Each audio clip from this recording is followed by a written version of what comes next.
And nobody said anything. No, not for the 50 days I left. No, they did not.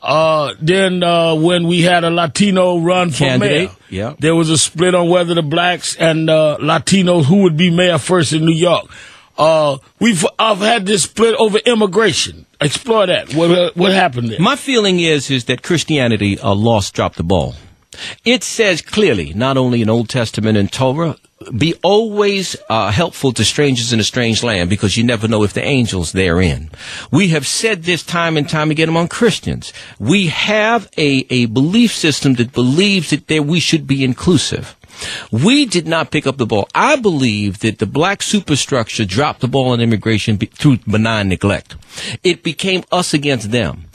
I felt that we should have been leading. Black folks should have been leading the immigration marches in California. We should have been leading the immigration marches in Texas and New Mexico and Arizona. We should have been the first ones. We're sensitive to this because it affects us as people of color. We know what melanin can do for you. Now they're crossing the Rio Grande, being chased by coyotes, human and animal. Many people died in that desert. And we became so victimized. And here's the problem that I see with us as African people. We have suddenly decided that we are the victims and Latinos are not. It's causing a tremendous problem, because when you see yourself as entitled to victimization and don't include in that circle other folk, you're going to have a problem with those who are coming in. Now, what we demand on the people who are coming in is that they be black. I have said this to African-American organizers. Do not put the mantle of political content. They'll get it eventually. If you Dominicans came here and didn't say they were black. If you, Al Sharpton, in 1965, when they started coming over, if you had called a Dominican black, they would have cut you three ways: long, deep, and serious. You know what? They know they're black now. By the way they're treated. That's right. Give Mexicans enough time. They'll get it. Now, what's the difference between Mexicans and Puerto Ricans? Mexicans, other than, of course, they're born in different places. We have a similar language, a similar history. We are all native-based. The Spaniards decimated Mexico, and we have to understand, with empathy and with love, if we're talking about Christianity, understand what Christianity did. The fanaticism that we now see among Islamofascists, as they call, is no different than that which happened in Spain in 1492 and before it. We went through people. We went through cultures. 80 million Indians, Native Americans died in Mexico. They took out every Native American in Puerto Rico, Cuba, Santo Domingo. You don't see one Native American in those countries. When people talk about the Spaniards and Christianity, stop. Let's get real. Let's stop being hypocritical. What happened is that west of the Mississippi, the Mesoamericans took on a decidedly indigenous flair. That is, they are not as based in African diaspora, though they are African people, because if you go to Oaxaca, all of that is African people. We now know that Africans came to the New World 2,000 years before Christ. I don't have to say it. Lerone Bennett said it before the Mayflower. Right. I don't have, and Dr. Ben Yochanan says it. Right. However, the African consciousness among them has been basically negligible. What their racial and cultural affinity is toward is European and Native American. It's indigenous, so they call mestizo. They have a whole nother approach to land, another approach to entrepreneurship, another approach to education, family, and religion. Ours is Caribbean. We're much more African-based, which is why we have much more of a coalition here than most people do.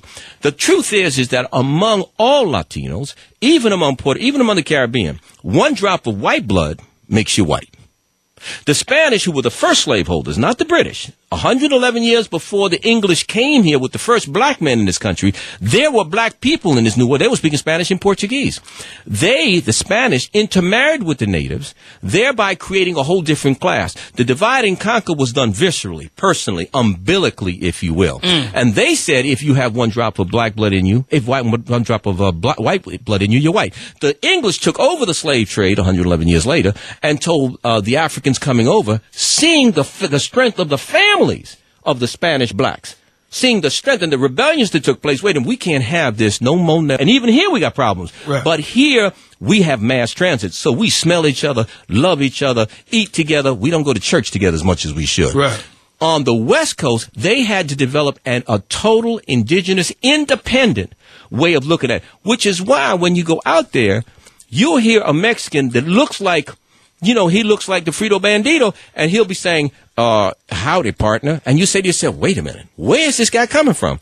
They speak like cowboys, if you will. I don't mean to be funny, but they have a very different attitudinal perception about themselves than we do. Now, their accommodation with white America over there is a very different accommodation. Theirs is based on land. Ours is based not on land, but on political privilege.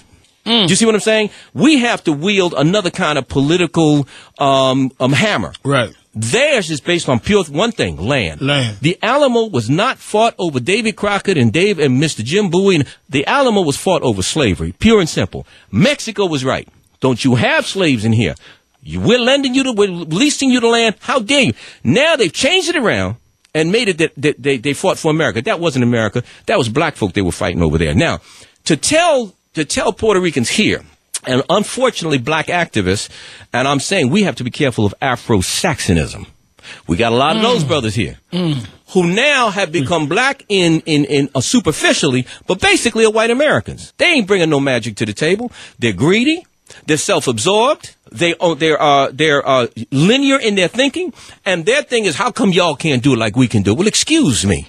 Who died and made you king? You just got your behind here just a few months ago, and you know how the Afro-Saxons are the ones who started out Pentecostal, bathed in the blood, speaking in tongues, sweating and hitting that tambourine. Right. Grandmother praying for them every day. Please, the blood of Jesus, the blood of Jesus. Right. Suddenly they get $50,000, and they become AME. Right. Then they get 60,000 or 70,000, and they want to get Episcopal on you. You know what I'm saying? Those are the ones I'm talking about. I know the ones. So now I got a few Afro-Saxons I'm getting ready to throw out national. But go ahead. That's another show. So now we have a situation. We got coconuts. We got Puerto Ricans and some Mexicans who have gotten to the point where they seriously think that they're white Americans. Can't tell them anything. Hair be nappy. But they sit erect and they have rectitude about them. And they're wonderful people. You know what I'm saying? They speak like this, and I love them. God bless them. We need a few of them in our culture. But don't you forget your mama, who's not black, she's blue. Don't forget who she is now. And she's still praying for you. I told you he keeps it real. Felipe, Luciano, we're going to open up the phones. They'll jam. They want to talk about this, and we're going to talk whatever your view. We'll be right back. Sharpton, keeping it real. Right after this. Keeping it real.